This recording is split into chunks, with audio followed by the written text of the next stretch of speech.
آیت کرسي ووایه. ملګرو ویې ده ته اسلامي څیزونه ښایي او شعرونه باندې مه راړوئ. نو موږ ورته ویلي شعرونه هم وله ورځي خو اسلامي هم وله ورځي. ښکلي یې وي نو لښکر د ځانه مه جوړوه، په محبت کې سور کافر د ځانه مه جوړوه. دواړو په قرآن خبرې ګیلاسونه یخې و رقیب اسام شاه سخر د ځانه مه جوړوه. سلامونه، نیکې هیلې او احترامات. ستاسو ورور ستاسو ملګری ابراهیم تاج یم. یو ځل بیا راغلی ما کوزې بازدرې ته د ادم خان درخانۍ ګډ ته، او تیر ځل هم راغلی وم. اعزاز ماشوم راسره میلاو شوی و، شعرونه مې ترې ریکارډ کړي وو. نو په لکونو خلکو کتلي وو او ډېره زیاته مینه دغه ماشوم ته او ډېر داد او ډېره غټه حوصله ستاسو د طرفه میلاو شوې وه. نو دا ځل بیا راغلی وم، ملګري راسره وو. ما چې دلته چکر ولګو دا ځای به وینو، دا ورځ به پکې تېره کړو. کله کله داسې ښه وي د جمعې ورځ سړی تېره کړي. نو اعزاز ماشوم مې راوغوښتو ما چې د ده نه څه شعرونه نور هم ریکارډ کړم او ستاسو سره بیا شریک کړم. نو په دویم ځل باندې زه د اعزاز ماشوم سره په دغه مرکه کې شامل یم.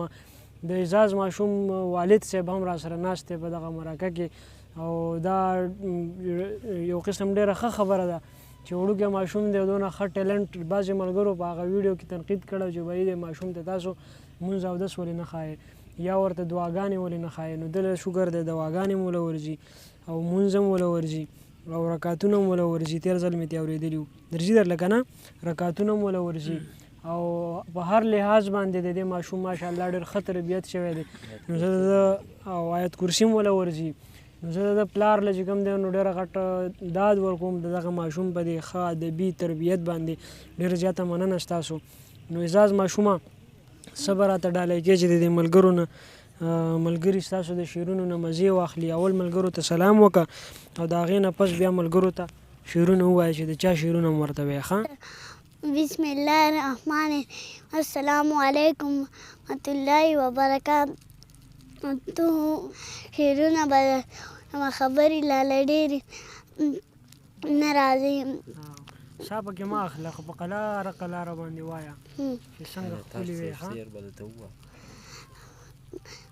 دا شعر به دی چې د دنیا بار پرې به ځان ته سپینو جومات ته منډه کم خو زر صورت یاسین اسمان کوسو د وریځو په جامو کې پټ چې تا شینو وې خو زه به ورته شینو وایم. ډېر ښه ډېر ښه. بل درته د منیر دی زړه دا د مینې قاپېرې به درنه وباسمه پستې شوې د مستي به درنه وباسمه زما غربت پورې خندا وای خو به راشي د خان بچیه دا خاني به درنه وباسمه. ډېر ښه ډېر ښه ډېر. ښکلي یې وي نو لښکر د ځانه مه جوړوه، په محبت کې سور کافر د ځانه مه جوړوه. دواړو په قرآن خبرې ګیلاسونه یخې و رقیب اسام شاه سخر د ځانه مه جوړوه. زمیره بل شعر ډسته دي صرف پښتانه ولاړ دي. مرګ او بیلتون دواړه جوړه ولاړ دي د زړه د کور په دروازه ولاړ دي. بېګا عشق دی دا څنګه سبا په جنازه ولاړ دي. خوشحالۍ ستاسو رسېدلي ده او ولس ته دې صرف پښتانه ولاړ دی. الوت لخې پخې وزرې ساته د بوسنو نه ځان لرې ساته د ساو خلکو نه خنجر په بدتمیزو پسې زغرې ساته دونه دغه کوټه سپي پرانه زاکور کې ازادې څوک ونترې ساته. حاجي صاحب شابه که څلور واده کوو بیا دا ټولې مرورې ساته. او که نه دا خو دا درنه پکې هېر شوی و.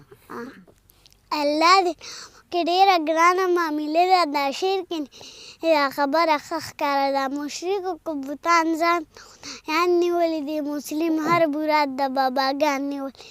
فلاني بابا له لاړ شه ننکۍ جوړېږي دی بل بابا له لاړ شه که غوږونه دې خوږېږي دی بل بابا لاړ شه چې چېرته به دې چېرته به پېښه کېږي په لاسو خپو کباب دې د سره جوړېږي. زما نه ملي چې مرتبې ورکړې خدای دې د خلکو د خپل ځان نه ورتړلي دا ډیګری دي. څوک لاړ شي باباګانو روی به دې نه غواړي څوک وایي بېروزګار کری به دې نه غواړي څوک وایي دولت رانغې بیخي به څوک وایي کور مې نشته دی بچي به دې نه یو کس د لمر کې ناست داسې رو رو ګونېدو چې غوږ مې ورته کېښو واده یې ترې غوښتو.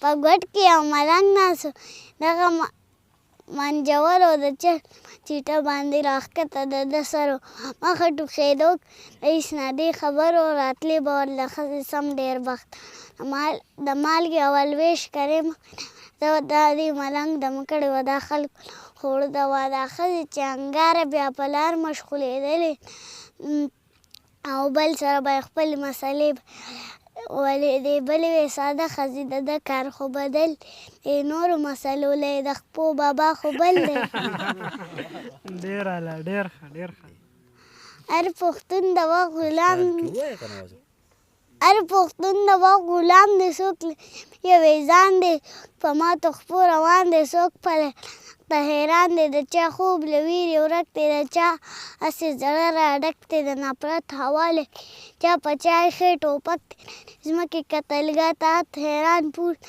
دی د تاریخ مړی تغمیر په چا کړی ګذر وایي چې مارغه دی چې پښتون د نړۍ ښکار دی ای تر ښاره راغلي نه نرکشي ده ډېر ښه ډېر ښه اجازه سهار مونځ کې څو رکعت دي سهار مونځ کې لوی او ماسپښین مونځ کې ماسپښین مونځ لس او په مازدیګر مونځ کې هغه څلور رکعته ټول فرض ماښام پنځه او ماسخوتن نهن ټیک شو آیت کرسي ووایه ملګرو ویې دته وایي اسلامي څیزونه ښایي او شعرونه باندې مه راړوئ نو موږ ورته ویلي شعرونه هم وله ورځي خو اسلامي هم وله ورځي بس نیمه هم ډېره شی ده که نه چې نیمه یاده کړې ده هغه نیمه ووایه څه نیمه الله لا اله الله لا إله إلا هو الحي القيوم تأخذه سنة ولا نوم له ما في السماوات وفي الأرض ذا الذي يشفع عنده إلا بإذنه إلا يعلم ما بين أيديهم وما خلفهم بس نو ډېره زیاته مننه دا و اعزاز ماشوم چې یو ځل بیا ستاسو سره د سکرین په لیګه باندې د بره بازدارۍ نه د ادم خان درخانۍ د ګټ نه ستاسو سره نیغ په نیغه باندې وو تاسو واورېد دغه ماشوم قابلیت د شعر او د ادب حوالې سره هم او د اسلامي د زده کړې د هغې حوالې سره هم نو په دغه یو دوه درې شعرونو باندې م سپارم هر چېرته چې خوشحاله اوسئ دغه یو دوه درې شعرونه چې د زمانې پروا پرېږده چې زمانه څه وایي راځه چې ورشو چې به مونږ به میخانه څه وایي بخښنه غواړم خو زما د لاس توهین ونه کوي چاله چې مونځ نه ورځي دوی به ترانه څه وایي هر چېرته چې خوشحاله اوسئ اباد اوسئ د لوی الله په امان